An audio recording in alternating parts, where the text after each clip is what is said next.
Hi Year 2, 3 o'clock read here, and this story was actually sent in by Charlotte from 2RF as her birthday book, so I wanted to read it to you and have it as a video for you to see as a 3 o'clock read, and it's called Princess and the Pea. I hope you enjoy.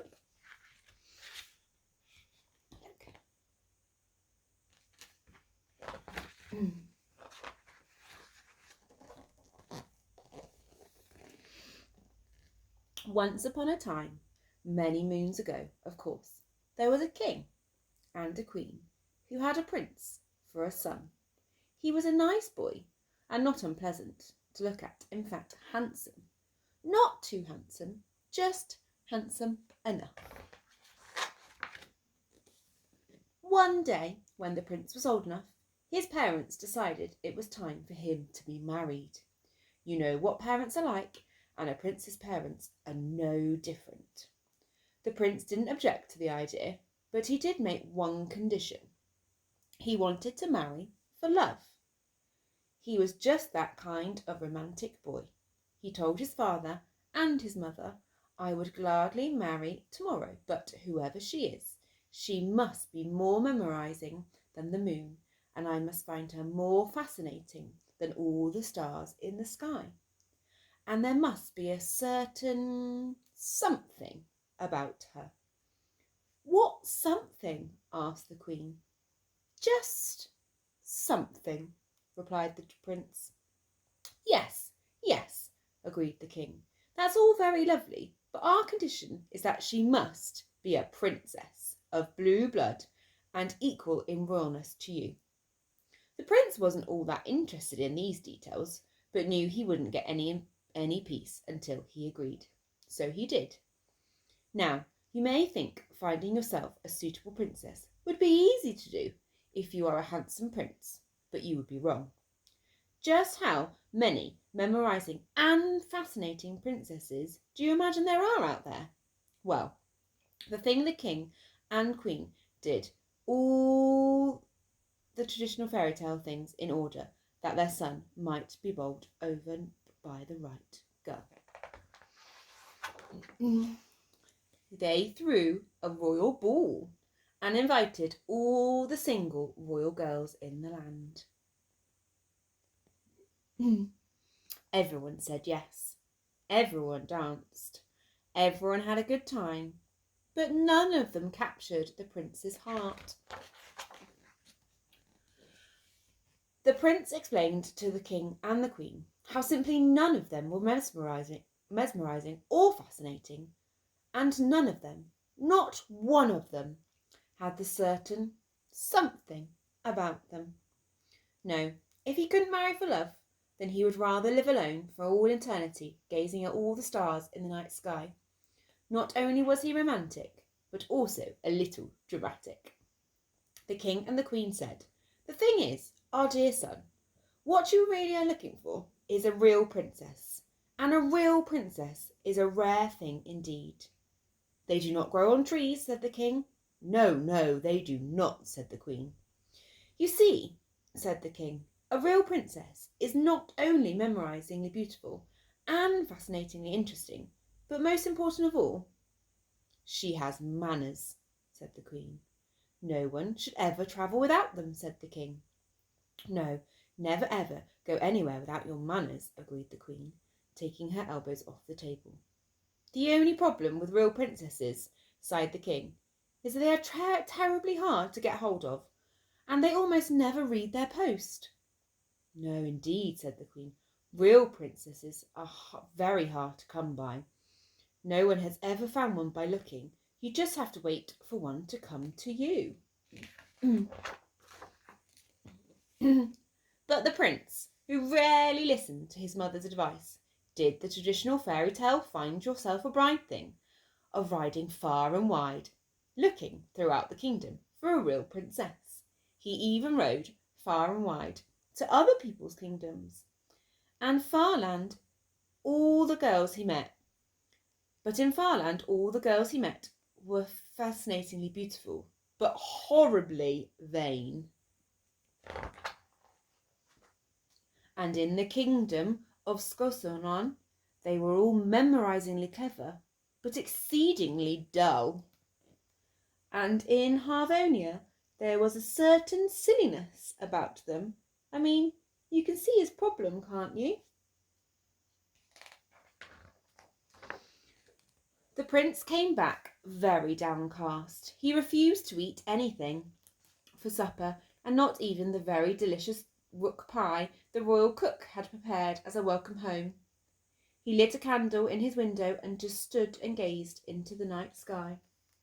Not so far away, in a tree-top house, just over the mountain, there was a girl with the most beautiful black hair you have ever seen, or possibly never seen. She woke up that night to see the moon dancing on her ceiling, and she popped her favourite pea-green dress and glided down the stairs into the garden. The moonlight shone in such a magical way that she wondered to herself if it could possibly look as beautiful on the other side of the garden wall. So she tripped down the garden path, stepped over a pile of unopened letters, those are letters she wasn't opening, and slipped through the gate, where she saw the moon perched on top of the mountain. I wonder if the moon would be as beautiful up there, she thought out loud. There she is. And it was. So she continued walking right down the other side of the mountain until she came to the wild woods. Would it be so beautiful in the woods? Considered the girl. And it was. It really was. But just as she came out of the woods, a dark cloud moved across the moon, and suddenly it wasn't. Oh, bother, thought the girl. She could feel a heavy storm brewing. She would never make it back to her own little treehouse in time. There was nothing for it but to walk on. So on she walked.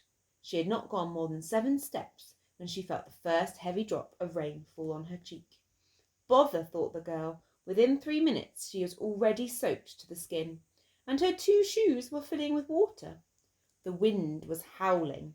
The trees were creaking and cracking, as if they might part company with their roots, and the rain poured down, and the lightning flashed its forked tongue in the blackened sky, and the girl began to tire. It was not umbrella weather. No, an umbrella would have done you no good at all. I think I might just catch a terrible cold, unless I have the very good fortune to spot a light in a window. But what is the likeliness of that on this wild, wild night, in the middle of nowhere? Said the girl out loud. However, as she made her way round the next corner, that's exactly what she saw. Using her very last drop of energy, she climbed the steep, steep steps to the huge front door. The Queen was woken all of a sudden by a very, very loud knock at the palace door. Being a queen, she sensibly woke her husband, an unusually heavy sleeper, and she asked him to go and see who in all the kingdom might be banging on the door at this time of night, for goodness sake. When the king opened the door, what he saw was a dripping wet girl, standing without even a coat. She had long raven black hair and skin as pale as ivory, and lips as red as rose petals. You know how it is with these fairy tale types. She was, despite the effects of the weather, a real beauty. But she was also shivering cold, and looked as if she might collapse at any moment. Of course, the king was very polite. He had manners. That's the thing about real kings. Their manners are impeccable. He didn't even mention the large puddle that was forming on his very expensive royal floor. Instead, he told the girl to warm herself up by the fire while he called for his wife, who didn't particularly want to get up on such an unreasonable night, but being a real queen, never ever forgot to be hospitable to strangers. The Queen thought this girl looked special. There was something memorising, something fascinating, something that the Queen could not quite put her finger on. Unlike her husband, she came straight to the point. So, my dear, who are you on such a wild and unruly night? Oh, I am a princess, and I live in the treehouse on the other side of the mountain. A treehouse, pondered the king. A princess? Inquired the queen. What kind of princess? Oh, replied the girl, I am a real princess. I was outside admiring the moon when it started to rain, and then, what with the thunder and lightning, well, I lost my way, and then I saw a light in your window. I do hope you can forgive my waking you up at such an hour. The queen thought, well, she sounds like a real princess. She looks like a real princess. But we'll see. So after the girl had finished her elderflower cordial, the queen ordered a steaming hot bath and supplied her with the softest towels and an exquisite nightgown. Oh, this is far too good for me, said the girl, which of course is exactly the kind of thing a real princess would say. While the girl was taking her bath, the queen had the servants make up the bed in a most unusual fashion. She chose the most fabulous bedchamber with the most beautiful four-poster bed. Then, right in the middle of the bed, she placed a tiny, tiny pea-green pea from the royal garden. Then on top of the pea, she piled 1, 2, 3, 4, 5, 6, 7, 8, 9, 10, 11, 12 feather mattresses. And on top of the 12 mattresses, she placed the finest linen sheets and the plumpest Serbian goose down pillows.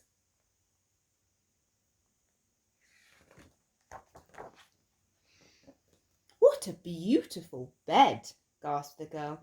Oh, I am sure I'll sleep like a real princess in this bed. And up the ladder she climbed. We'll see, thought the queen. But that night the poor girl hardly slept a wink. She was tossing and turning all night. Despite her exhaustion, she could not make herself comfortable. Worse still, the next morning she found she was black and blue and rather achy. At daybreak the queen knocked on the door with a cup of tea. How did you sleep, my dear? I trust comfortably. Not wanting to be rude, the girl replied, Oh, very well. Yes, perfectly. Thank you so much for asking. Aha, thought the queen.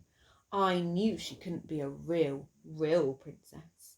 But what the queen was forgetting was that any real princess has such impeccable manners that it would be impossible for her to tell her host, who had gone to all the effort of making her a bed stacked with 12 feather mattresses, that, in fact, it was the most uncomfortable night's sleep she had ever had in all her life. The queen, though most disappointed, invited her young guest to have breakfast down in the royal dining room. When the prince saw the girl, his eyes lit up. He thought she was more memorising than the moon, and when she spoke he found her more fascinating than the stars. And there was a certain something about her that caused him to let go of his teacup, which clattered to the floor. The princess couldn't help thinking there was something romantic, something dramatic, something strangely charming about his clumsiness, and she bent down to pick up the cup. A real princess would always pick up your teacup if you drop it. Kindness is practically their middle name. But this was not the only reason she did so. There was a light in the prince's dark eyes which reminded her of all the stars in the night sky. It did not escape the queen's notice that as the girl bent down, she let out a cry, something a bit like ouch. Whatever is the matter, my dear? Asked the king. Oh dear, I'm all aches and pains today, and I just don't know why. I feel so awful when you went to so much effort, and how ungrateful I must seem. I hope you will forgive me. But there was nothing to forgive, because, as anyone will know, a girl can turn black and blue when a tiny, tiny green garden pea is placed under 12 feather mattresses. Must just surely be a real princess. The prince, who was not very bothered about this detail, simply said, There's a certain something about you. And the girl smiled and told him her name. And after the moon has risen and set several more times, the prince asked the girl to marry him. That's the thing about real princes. They know all the right questions to ask. And she, being a bright girl, as all real princesses are, knew a real prince when she saw one and said yes. And they were married in a real, very real fashion outside in a garden where the sky twinkled with stars and the moon shone down, and everyone had a splendid time. Peas were not served because, as everyone knows, real princesses are not especially fond of peas. And that's the end of the story. Thank you so much, Charlotte, for sending it in, and I hope you enjoyed the story. I'll see you again soon.